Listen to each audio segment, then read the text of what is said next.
Hello friends, my YouTube channel आप सभी का स्वागत है। दोस्तों, आज हम लोग एक न्यू रिक्वायरमेंट के बारे में बात करेंगे और यह भर्ती जो है बीपीएससी की ओर से आया है। तो बहुत बड़ी भर्ती रहने वाला है, तो वीडियो बने रहेगा। और जो भी दोस्त अगर मेरे चैनल पर नए हैं तो चैनल को सब्सक्राइब कर लें, साथ में बेल आइकन दबा लें।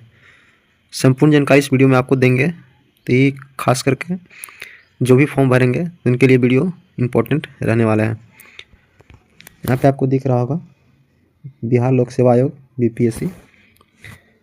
पद की बात करें तो टोटल 102 पद रहने वाले हैं और एडवांटेज नंबर की बात करें तो 09/2026 रखा गया है। इसमें आपको 2 कैटेगरी के पोस्ट मिलने वाले हैं। एक में आपको 28 पद मिलेंगे और एक में आपको 74 पद मिलेंगे। ठीक है, तो एक में 28 है और एक में 74 पद मिलेंगे। तो दोनों का अलग अलग इन्होंने क्वालिफिकेशन रखे हैं। इसमें आपको दिख रहा होगा टोटल 28 पद, जिसमें से 35% महिलाओं के लिए आरक्षण है।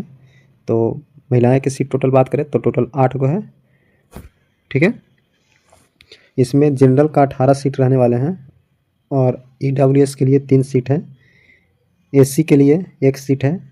ठीक है, और एसटी के लिए कोई सीट नहीं है। अत्यंत पिछड़ा वर्ग के लिए 2 सीट है और पिछड़ा वर्ग महिला के लिए 1 सीट रखा गया है। ठीक है, और बाकी स्वतंत्रता सेनानी के लिए 1 सीट रखा गया है, नाती पोती के लिए, और बाकी अलग मनोविकास विज्ञान ये सब विकार ये सब दिव्यांग ये सब के लिए अलग से रखा गया। दूसरा पद जो है आपको 74 इसमें पद रहेंगे, जिसमें आप देख सकते हैं कैटेगरी वाइज आपको सीट यहाँ पे है और 35% महिलाओं का आरक्षण देने के बाद इनका 24 सीट रिजर्व है। ठीक है, यानी 74 में से 24 सीट रिजर्व है।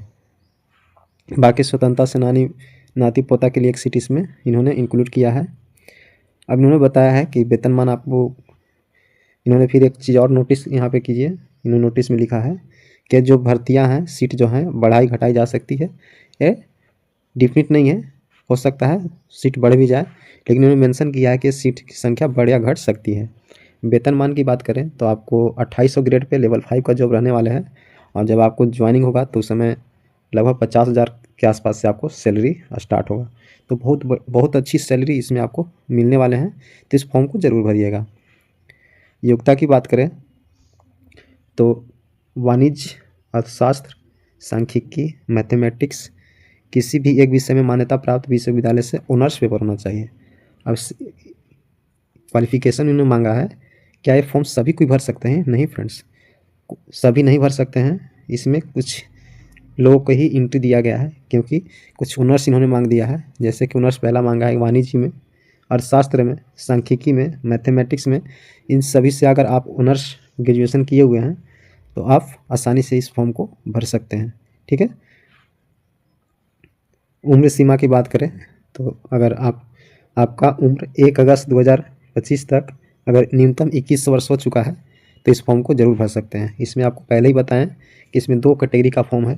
पहला कैटेगरी में इन्होंने मांग दिया है कि 1 अगस्त 2025 तक अगर जिनका एज 21 वर्ष हो चुका है वही इस फॉर्म को भरेंगे, अन्यथा नहीं भरेंगे। बाद वाले नहीं भर सकते हैं। ठीक है, पहले जितने भी 28 पद हैं इसके लिए इन्होंने क्वालिफिकेशन में एज रिस्ट्रिक्शन लगा चुके हैं। ठीक है, और अधिकतम एज जो है जनरल वालों के 37 वर्ष रखा गया है और ओबीसी के लिए 40 वर्ष और SC/ST में कोई भी होंगे तो उनको 42 वर्ष रखा गया है।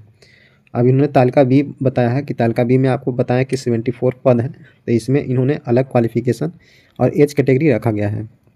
क्वालिफिकेशन की बात करें तो दोनों में आपको सेम क्वालिफिकेशन चाहिए, लेकिन एज रिस्ट्रिक्शन अलग अलग चाहिए। तालिका बी में जो आपको बताए थे 74 सीट है, उसमें से 1 अगस्त 2026 तक अगर आपका एज 21 वर्ष पूरा हो चुका है तो इस फॉर्म को आसानी से भर सकते हैं। फिर से याद रखिए, पहला तालिका के लिए है 1 अगस्त 2025 तक होना चाहिए और दूसरा में इन्होंने बताया है कि 1 अगस्त 2026 तक अगर आपका एज 21 वर्ष हो चुका है तब इस फॉर्म को आसानी से भर सकते हैं। बाकी ओबीसी के लिए 3 साल छूट मिलेंगे और SC/ST के लिए 5 साल छूट मिलेंगे। ठीक है, तो एज के लिए आप लोग डॉट इसमें क्लियर हो गए होंगे। ठीक है, अगर आप मान लीजिए कि नहीं हुआ है, भर दिए, तो आपको फॉर्म 110% रिजेक्ट हो सकता है। ठीक है, प्रारंभिक परीक्षा आपको जो है ऑब्जेक्टिव टाइप होंगे। ऑब्जेक्टिव जो होते हैं ऑब्जेक्टिव टाइप एग्ज़ाम होंगे। आपको टोटल जो है 150 नंबर का पेपर होंगे। आपके पास 2 घंटे समय दिया जाएगा और ऑब्जेक्टिव टाइप होंगे। इसमें आपको 2 पेपर से गुजरना होगा, एक प्री एक मेंस। ठीक है, इन्होंने बताया है कि मेंस के लिए क्या क्या सिलेबस रहेंगे, तो ये आप देख सकते हैं कि ये मेंस का सब्जेक्ट है और सभी का अलग अलग समय दिया गया है। ठीक है, सामान्य हिंदी का विषय 3 घंटे का है, इसमें 100 मार्क्स अधिकतम दिए जाएंगे। ठीक है, सामान्य अध्ययन प्रश्न पत्र 3 घंटे का, यानी जितने भी ऑनर्स पेपर होंगे सभी 3 घंटे के होंगे, लेकिन सभी का मार्क्स अलग अलग होंगे। ठीक है, बाकी जो ऑनर्स में आप जो चुनिएगा मेंस के लिए, तो इसमें से आपको जो सब्जेक्ट दिया है इसी में से आप चुन सकते हैं, वाणिज्य, अर्थशास्त्र, मैथमेटिक्स, सांख्यिकी, यही सब में से आप चुन सकते हैं, अन्यथा आगे नहीं चुन सकते हैं और इसमें से डालना अनिवार्य है। वैकल्पिक विषय जितने भी होंगे उसमें आपका जो साक्षात्कार जो मेंस एग्ज़ाम होगा उसमें से आपको 120 अंक का इंक्लूड कराया जाएगा और आपका जो सिलेक्शन है मुख्य परीक्षा जो मेंस होता है, मेंस के आधार पर आपको सिलेक्शन किया जाएगा। आरक्षण का कोटि जो बिहार के निवासी होंगे उन्हीं को मिलेंगे, जैसे SC ST OBC कैटेगरी के जो भी कैंडिडेट होंगे तो उनको आरक्षण दिया जाएगा। अब जब आप फॉर्म भरते हैं तो आपको उस समय आप स्थानीय निवास प्रमाण पत्र, ठीक है, जाति प्रमाण पत्र SC ST OBC के होंगे, क्रीमिलियर नॉन क्रीमिलियर जो होते हैं वो आपको देना अनिवार्य है। बाकी इन्होंने फिर बताया है कि आपको कैटेगरी के अंतर्गत कोड दिया गया है, अगर आपको कोई फॉर्म भरने में कोई परेशानी होती है तो सभी का कोड अलग अलग दिया गया है, इस कोड का आप उपयोग कर सकते हैं। ठीक है, बाकी जो है आपको फॉर्म की बात करें तो अभी फॉर्म ये स्टार्ट हुआ नहीं है और महिलाएं की बात करें तो इसमें आपको महिलाएं के लिए 35% आरक्षण रखा गया है, क्योंकि इन्होंने पहले से मेंशन सभी वैकेंसी में कर दिए हैं कि 35% आरक्षण महिलाओं के लिए रिजर्व रखा गया है। ठीक है, ये फॉर्म जो है आपको 5 तारीख से भराएंगे, 5 फरवरी से। ये फॉर्म जो है आपको 5 तारीख यानी 5 फरवरी से आपको भराएंगे, अभी फॉर्म स्टार्ट नहीं हुए हैं। और आपको जब फॉर्म भरिएगा तो हाल ही का फ़ोटो आपके पास होना चाहिए, 4 पासपोर्ट साइज। और जितने भी आपको शुल्क की बात करें तो आपको 100 रुपये, कोई भी कैटेगरी होंगे तो आपको 100 रुपये चार्ज इसमें देने होंगे। और महिला पुरुष जो भी होंगे, जनरल EWS कोई भी, अगर इन्होंने बताया है कि अगर आप फॉर्म भरते हैं नोट में जो पॉइंट फ्रेंड्स दिए रहते हैं तो जो पढ़ना बहुत ज़रूरी रहता है। इन्होंने मेंशन किया है कि अगर आप आधार कार्ड से ऑनलाइन करते हैं फॉर्म तो आपको एक्स्ट्रा चार्ज नहीं देने होंगे। अगर आधार कार्ड से नहीं आप फॉर्म भरिएगा तो 200 रुपये चार्ज आपको एक्स्ट्रा दिया जाएगा, जैसे पैन कार्ड, वोटर कार्ड, ये सब अगर आप ID देते हैं तो आपको 200 रुपया अलग से चार्ज लिया जाएगा। यानी कहने का माने है कि अगर जो आधार कार्ड ऑनलाइन फॉर्म भरते समय डालेंगे तो उनको 100 रुपया सिर्फ देना होंगे। अगर आधार के अलावा कोई भी डॉक्यूमेंट आप देते हैं, मेंशन करते हैं, तो आपको 200 रुपया एक्स्ट्रा चार्ज देना पड़ेगा, यानी 200 और प्लस फॉर्म का चार्ज 100 रुपया, यानी 300 रुपये आपको पे करने होंगे। बाकी जो इन्होंने बताया है कि ऑनलाइन जो आपको फॉर्म कब से भरे जाएंगे, तो 5/2 से भरे जाएंगे और 26/2 तक आपको लास्ट डेट रहने वाले हैं।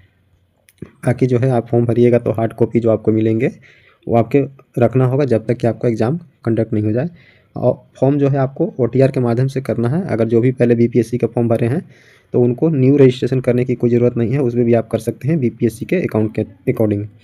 बाकी जो है आप जब फॉर्म भरिएगा तो आपसे इसके सभी जानकारी आपको देना होगा और कैटेगरी के लिए आपको इसमें मेंशन करना होगा। बाकी फ़ोटो हस्ताक्षर ये सभी जो है आपको ब्लैक एंड वाइट चाहिए, यानी वाइट बैकग्राउंड के साथ फ़ोटो चाहिए। सिग्नेचर जो है आपको 20 KB के अंदर में चाहिए और 50 KB फ़ोटो चाहिए। बाकी जो कोई त्रुटि है तो उन्होंने अपना email ID दिए गए हैं, उससे आप कंप्लेन कर सकते हैं। फ्रेंड्स, उम्मीद करते हैं कि सारी जानकारी इसमें आपको समझ में आया होगा। अगर वीडियो अच्छा लगे तो ज़्यादा से ज़्यादा लाइक कीजिए, अपने दोस्तों के पास शेयर कीजिए। ठीक है दोस्तों, मिलते हैं नेक्स्ट वीडियो में। बहुत बहुत धन्यवाद।